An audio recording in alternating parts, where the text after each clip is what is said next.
Dear 11th class students, biological classification में हम आज kingdom plantae and kingdom animalia के बारे में पढ़ेंगे।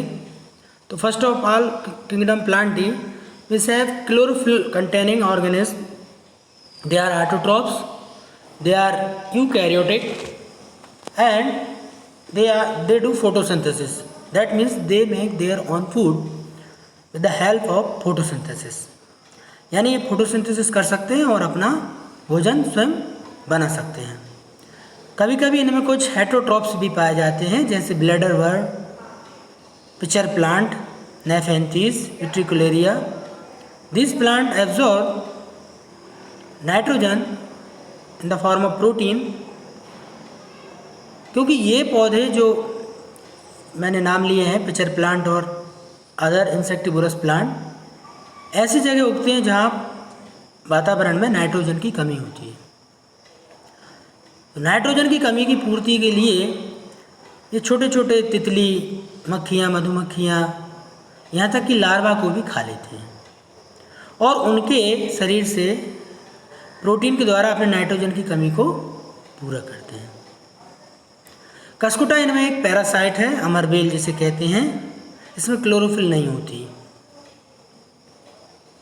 तो ये क्या करते हैं, सकर्स के द्वारा अपना भोजन प्राप्त करते हैं। छोटे छोटे सकर्स रहते हैं और किसी भी पौधे के ऊपर ये कस्कुटा उगकर और वहाँ से सेल शेप को एब्जॉर्ब करते रहते हैं। मैंने बताया प्लांट सेल यूकैरियोटिक होते हैं, that means they have true nucleus. इनके अंदर क्लोरोप्लास्ट है। प्लांट्स को हमने दो भागों में बांटा है, वास्कुलर और एवास्कुलर। वास्कुलर मीन्स होता है those plant which having xylem and phloem conducting tissue। इनके अंदर ट्यूब्स रहती हैं छोटी छोटी, xylem vessels, xylem tracheids, companion cell, sieve tube, xylem fibre, phloem fibre. इनके द्वारा ये वाटर मिनरल्स और फूड को एब्जॉर्ब करते हैं और एक से दूसरे स्थान पर ट्रांसपोर्ट करते हैं। इनमें भी हम देखेंगे कि जाइलम जो है वो वाटर और मिनरल को धरती से केवल ऊपर यानी अपवर्ड डायरेक्शन में मूव कराता है। इन डायरेक्शन मूवमेंट होती है जाइलम में। और फ्लोएम जिसमें पत्तियों में बने हुए फूड को, जो फोटोसिंथेसिस में भोजन बन के तैयार होता है, फ्लोएम बाई डायरेक्शनल मूवमेंट के द्वारा अपनी कंपेनियन सेल सीप ट्यूब के द्वारा, फ्लोएम फाइबर के द्वारा दोनों दिशाओं में यानी पौधे के ऊपर और पौधे के नीचे दोनों भागों में भोजन को पहुंचाता है। तो दो प्रकार के हुए, वास्कुलर, एवास्कुलर। एवास्कुलर में ब्रायोफाइट्स हैं, ये जनरली पानी के पास रहते हैं और वहीं से अपना वाटर मिनरल एब्जॉर्ब करते रहते हैं। यदि पानी नहीं होता तो ये सूख जाते हैं। बरसात के दिनों में आप नाली के पास देखेंगे छोटी छोटी ग्रीनरी उगाती है, छोटे छोटे नन्हे नन्हे पौधे होते हैं, इनको मॉस कहते हैं। एल्गी भी एक थैलोफाइट्स है, non vascular, because they don't have xylem and phloem, so they are avascular, non-vascular plant, algae and bryophytes।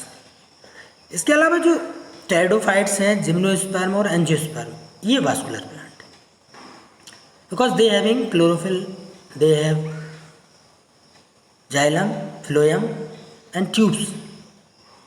आगे हम बात करेंगे कि इनकी बॉडी स्ट्रक्चर किस तरह का रहता है। जैसे हमने कहा एल्गी थैलोफाइट्स से they don't have any clear root, stem और लीफ, नहीं, तो प्लांट बॉडी थैलस, तो they are called thallophytes. Bryophytes में root, stem, leaf like structure है। रूट लाइक स्ट्रक्चर राइजोइड है, स्टेम लाइक स्ट्रक्चर है और लीफ लाइक स्ट्रक्चर फ्लोड जिसे कहते हैं। तो ये इस तरह से ये स्ट्रक्चर बन के तैयार होते हैं। टेरिडोफाइट्स में क्या हुआ, रूट, स्टेम, लीफ तो बन गए कंडक्टिंग टिश्यू भी हैं उनके पास, लेकिन इनमें सीड नहीं है टेरिडोफाइट्स। फिर इनसे डेवलपमेंट हुआ जिम्नोस्पर्म का, रूट, स्टेम, लीफ भी हैं, जाइलम, फ्लोएम भी हैं, लेकिन जो सीड बने हुए हैं वो फ्रूट के अंदर नहीं। तो जिम्नोस्पर्म में जो है कौन आएंगे, जिम्नोस्पर्म में आएंगे आपके साइकस, पाइनस, कॉन्ट्री। और यदि इससे भी आगे जो डेवलप्ड स्टेज है, in which the seed enclosed within the fruits, फलों के अंदर है बीज, फल के अंदर यदि बीज है, फूल लग रहे हैं, flowering plant are called angiosperm, और इनमें फ्लावर लगते हैं। इनको भी आगे डिवाइड किए दो भागों में, मोनोकोट और डाइकोट में। देखिए प्लांट की लाइफ साइकिल में दो अलग अलग स्टेज है। एक फ्लावरिंग स्टेज है जब फ्लावर लगते हैं, फ्लावर अकेला बस वो, और दूसरा पूरी plant body, root stem leaf वाली सब। तो जो फ्लावर वाली स्टेज है इसको हम, चूँकि इसमें गैमीट बनते हैं भाई, एंथर, स्टिग्मा, ओव्यूल, ये सब जो गैमीट हैं, तो ये स्टेज गैमीटोफाइट कहलाती है। फ्लावरिंग स्टेज क्या कहलाएगी? गैमीटोफाइट। ये हैप्लॉइड रहती है। और बाकी प्लांट बॉडी जो रहती है वो स्पोरोफाइट स्टेज रहती है, ये डिप्लॉइड होती है। तो होता क्या है, एक फूल, पॉलिनेशन हुआ, फर्टिलाइजेशन के बाद सीड बना, जैसे फर्टिलाइजेशन होता है ये डिप्लॉइड स्टेज में पहुंच जाता है।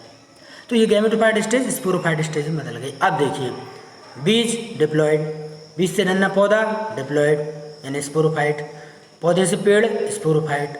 अब पेड़ बड़ा हो गया और अब उस पर फूल लग गए। फ्लावरिंग स्टेज जो है वो क्या है? Gametophyte stage. तो gametophyte depend on the sporophyte. फूल कहाँ लग रहा है? फूल लग रहे हैं स्पोरोफाइट के ऊपर, प्लांट के पौधे के ऊपर, ट्री के ऊपर। तो ट्री हो गई स्पोरोफाइट, फूल हो गया gametophyte. So gametophyte depend on the sporophyte. तो इस तरह से फूल, फूल से बीज, बीज से पौधा, पौधे से पेड़, पेड़ से फिर फूल, तो फूल से पेड़, पेड़ से फूल। इस तरह की जनरेशन को हम अल्टरनेशन ऑफ जनरेशन कहते हैं, जिसको हम चैप्टर 3 में डिटेल में पढ़ेंगे। एनिमेलिया की बात करें तो किंगडम एनिमेलिया में हमने बताया कि हेट्रोट्रॉपिक हैं because they don't have any chlorophyll, तो फोटोसिंथेसिस नहीं कर सकते। दूसरी चीज़ है यूकैरियोटिक है, ट्रू न्यूक्लियस है इनके अंदर। तीसरी चीज़ है एनिमल में सेल वॉल नहीं होती, प्लांट में सेल वॉल होती है। चौथी चीज़ है कि एनिमल मल्टी सेलुलर होते हैं, सेल वॉल नहीं होती और अपना भोजन पौधों से प्राप्त करते हैं।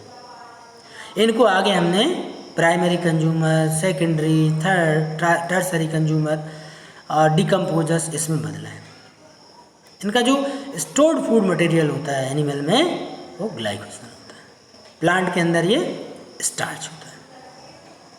इनमें एक फिक्स डेफिनेट ग्रोथ पैटर्न होता है। एनिमल एक निश्चित हाइट के बाद ग्रोथ रुक जाएगी, प्लांट में ऐसा नहीं होता, प्लांट में लगातार ग्रोथ होती रहती है। और सबसे बड़ी बात है एनिमल लोकोमोशन कर सकते हैं एक से दूसरे स्थान, प्लांट एक जगह स्थिर रहते हैं। तो यहाँ तक हमने प्लांट और एनिमल के बारे में पढ़ा। कल हम वायरस, वायरट्स, प्रियन और लाइकेन के बारे में पढ़ेंगे। तब तक रिवीजन करते रहिए। Thank you.